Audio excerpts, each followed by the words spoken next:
Benvenuti napoletani, se amate il Napoli con il cuore lasciate un like a questo video ed iscrivetevi al canale così potrete rimanere sempre aggiornati sulle novità del Napoli. Una vittoria enorme per il Napoli che porta a casa 3 punti fondamentali per la storia della stagione azzurra. Il gol nel finale di Amir Rrahmani ha dato nuova linfa alla squadra, che al fischio finale si è compattata in un lungo abbraccio a centrocampo che ha confermato come il Napoli avesse ritrovato compattezza durante il durissimo ritiro svoltosi questa settimana.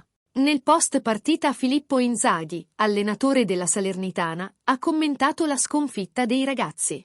Inzaghi era molto nervoso per il modo in cui l'arbitro ha trattato lui e i suoi giocatori. Ciò che ha fatto infuriare l'allenatore è stata l'ammonizione datagli e il gol nel finale dove, secondo lui, Demme ha commesso fallo. È molto triste, ma questa è la strada giusta.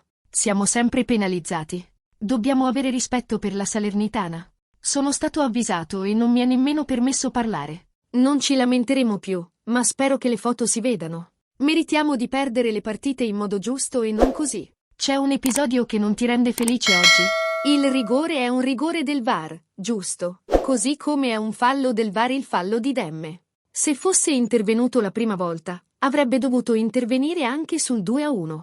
Ha dato una gomitata in testa al mio giocatore. Oltretutto questo è l'atteggiamento che non mi piace. Esigono rispetto, ma alla fine del primo tempo non mi hanno nemmeno guardato e mi hanno avvisato mentre ero nella mia area tecnica. Abbiamo litigato con tutti e sono sicuro che ci salveremo. Dobbiamo ripartire da qui, ma siamo tornati a casa senza segnare in 2 partite. Abbiamo sofferto pochissimo nonostante le tante assenze. È triste perché tutti questi sacrifici vengono fatti da bambini che non vengono ricompensati. Ripeto, quello che non mi piace è l'atteggiamento nei nostri confronti.